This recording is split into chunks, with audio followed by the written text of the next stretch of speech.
16.1 Data hierarchy. Before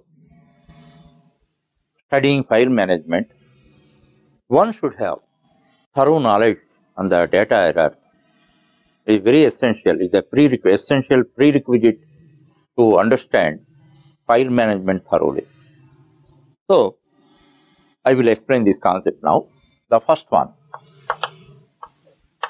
bit. Bit means, you know that binary digit. A short form of binary digit is bit. The bits are 1 and 0. This is computer's language. Computer knows ones and zeros only. And suppose if you take A, its bit pattern is 1 0 0 0 0 1.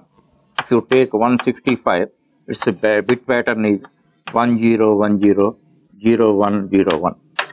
In this way, whatever characters or digits, symbols, anything used in the program, it is collection of bit pattern.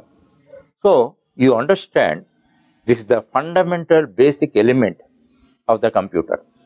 So, if you have to directly interact with the computer and all that, you have to communicate through bits only, bit patterns only. Computer does not know, directly computer does not know any other thing. It knows bit patterns. So, for the basic element of data is bit. Bits are only two, 1 and 0. Whatever character we use, character, a digit, symbol, space, anything is a collection of bit patterns like this. Thereafter, character. The second one is character. Character is the human element, human understandable, human readable and understandable element. We cannot understand bits. So, we can understand A, we cannot understand bit pattern. So, what arrangement we made? We appointed a translator software called compiler. So, when you give A to computer, the compiler translates it like this. Understand? So, we interact with the characters, and computer always deal with bit pattern. So, this arrangement we made through high level languages. So, character here in C language, we are using C++, we use ASCII based characters. That's why these are 1 byte. Actually, they use 7 bits. That is character. Now, the third one is character set.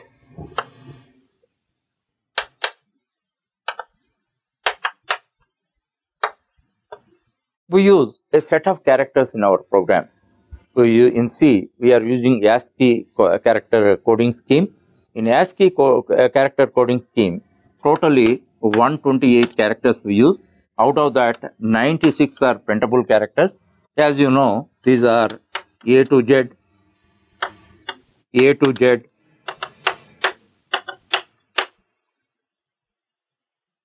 and 0 to 9, and 34 symbols. These 0 to 9, 10. This is 52, 62, 62, 96. 96 printable characters we use. Other control characters also we use part of the program. Those we call as control characters. There are 32. Totally 128 characters are provided by the ASCII coding scheme. So, these are set of characters we use in our program. The fourth one is byte. Byte is a basic element. Byte is a basic unit of the memory. Bit is a basic element. This is a basic unit. 1, 2, 3, 4, 5, 6, 7, 8. 8 bits. 8 bits are treated as one unit, that is byte. Now, our memory unit is byte. Next, fields. Fields means actually we create data. We create in a file. We create data. Suppose the data means now you see with reference to a student, his name, his class number, his roll number, his age, his height. All these are fields. Fields. Fields. Each field indicate a data item. So these are called fields. Next, how we can create a field? It is characters are composed to create a field. Next, data hierarchy. Now, by using a simple thing, simple data items, we create a complex data. A complex data, just suppose you know primitive data like int, float, and all that. Thereafter, by composing them, you are creating arrays, you are creating user-defined, all that. That is data hierarchy. So, by composing simple data items, you can build a large and complex data structures. Thereafter, a record.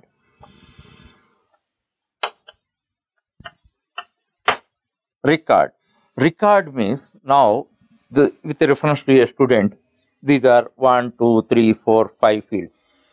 5 fields. Then all 5 together is called record. Understand? A set of fields relating to one element are called records. With a student, with reference to a student, you think of with reference to a student, each element is a field, and a collection of all these elements together is called record. Then file. File is collection of records. Let us say in a class 60 students are there. In a class there are 60 students. This is the first student. In this manner there are 60 students. Then let us say this is class 12. In a file, all the related records we stored, that in the class 12 date. In this file, you stored 60 records of the 60 students. That is called file. So you understand, a file is a collection of related records. Thereafter, record key. This is a relevant term. Record key. Now, in this, we have to retrieve the data. You have to retrieve data means one record key is to be created. So, suppose here in this file, there are 60 records. That means 60 students information. We want to retrieve. For retrieving data, we want a record key. Record key means record key by using student's name. So, you want Anil K. Then, if the name is the record key, by just typing Anil K, you can retrieve his entire record. Generally, there may be more than one record. So, his roll number. Roll number also can be taken as a record. Roll number 5, roll number 15, roll number 60. Like that, you can retrieve records. So, for every record, in every file, a record key, one or more elements may be created. By that, we can easily retrieve the data. Thereafter, database. Database means a file is related records. So, for the 60 students, each class is having 60 students. All the files, all the records of the 60 students are stored in the file. There are 10 classes in the school. There are first to 10th, there are 10 classes in the school. Now, how many files are to be created? There are 10 files. Each file is having 60 records. that is called a database. So a collection of related record is called database. Next, database, DBMS, database management, DBMS. There are a collection of programs. There are a collection of programs and which are useful for mainly retrieving data and manage a database. A collection of programs which can manage a database is called, that process is called database management. So first study all these things without having proper basics, knowledge of basics, then if you proceed, many doubts are created. That's why before introducing file management, I have given this concept. You should have clear understanding. We are going to close this subject very shortly. This is 16th chapter. Another 4 chapters are there. So every basic concept we study thoroughly and understand practically. That is very essential. Then what is the basic advantage of this knowledge?